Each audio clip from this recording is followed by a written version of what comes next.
Damn engagement rings. This is going to get me into a bit of trouble, but let's get into it. Let me tell you a story about grad school. I knew a young lady who got proposed to by her long-term boyfriend, and he bought her the ring that he could afford to buy as a grad student.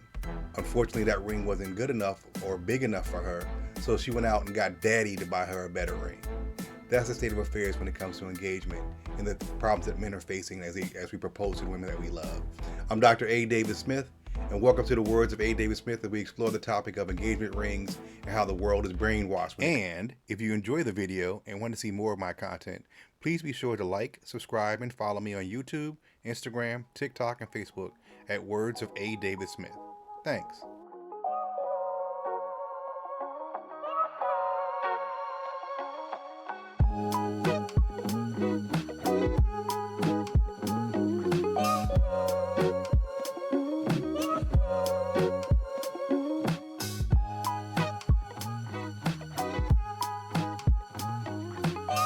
So let's start the conversation about engagement rings, focusing on the history of diamonds. And we've got to talk about the De Beers Company. The De Beers Company was the group that put together this whole marketing plan about how we're going to sell more rings. So how do they do it? They brainwashed the world to make them think that diamonds were rare. They're not. They control the supply and demand, and so they make the prices go up by their ability to release diamonds at their whim. Diamonds aren't rare. Their marketing campaign was brilliant, as they convinced women to say, the amount of love that you have for me can be measured by the size of the rock you put on my hand. Brilliant marketing, absolute crap. A brilliant part of the De Beers strategy had to do with making men spend 2 months' salary to buy an engagement ring. And if you do the math, you'll realize very quickly that makes no sense. So we're going to actually break down the numbers. We're going to look at what we're really talking about when it comes to engagement rings and price. If you really spent 2 months' salary on an engagement ring, the more you earn, very quickly you find yourself wasting huge sums of money for things that don't make a damn bit of sense.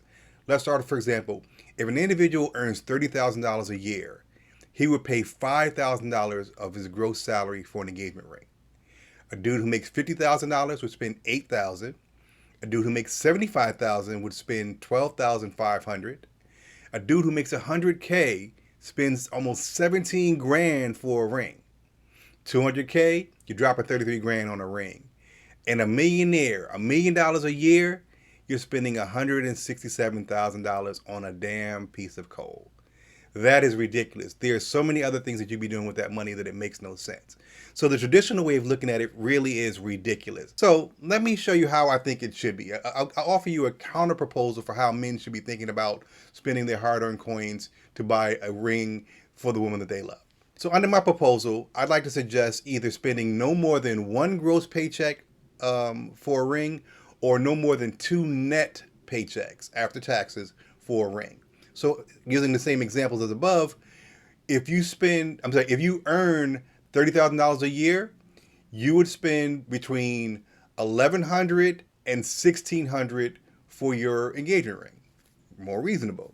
If you make $50,000 a year, you spend between $1,900 and $2,700 for the ring. If you make $75,000 a year, you spend between $2,900 and $4,000 for the ring. If you make $100K, you're at that six-figure brother.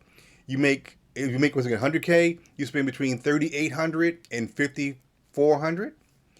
If you make $200K, you spend between $7,700 for the ring, and no more than $10,000, $11,000 for the ring. And if you're a millionaire, you're the big balling guy, you would spend no more than $38,000 and $54,000. I still think those numbers are ridiculous, and so in my model, that is a little crazy. But if you're a millionaire and you're willing to blow money on that, then that's fine. But those are the ones that I think, once again, with my model being no more than 1 gross paycheck or no more than 2 net paychecks to pay for a ring. Damn that 2 months gross. It makes no sense. Clearly, spending money for 2 months gross is a waste of hard-earned money that could be a down payment on a house, putting money towards children's future, a host of other things that could be done. And so to drop 2 months gross on a ring is ridiculous. The thing to keep in mind is only 16% of all men make $100,000 a year. So the pool of dudes making this amount of money is relatively small. Also factor in that the median income for men, for all men in the United States, is about $61,000. And the median income for black men in this country in 2023 numbers is $47,000 a year. So folks don't have money to just be randomly thrown at some damn engagement rings because De Beers sold a wonderful marketing strategy, and women are brainwashed into thinking that this is how it needs to be. I can tell how much you love me by the size of the ring that you get me. That's ridiculous. I will offer one other counterpoint to the men, that if you have a woman who is so insistent upon um, you getting her the 2 month gross salary, here's my counter to her. You tell her fine.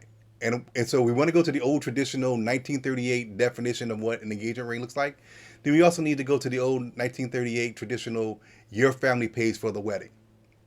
See how that lands. My guess is that it won't land as well. Once again, Dr. A. David Smith, thank you for your time and attention. God bless.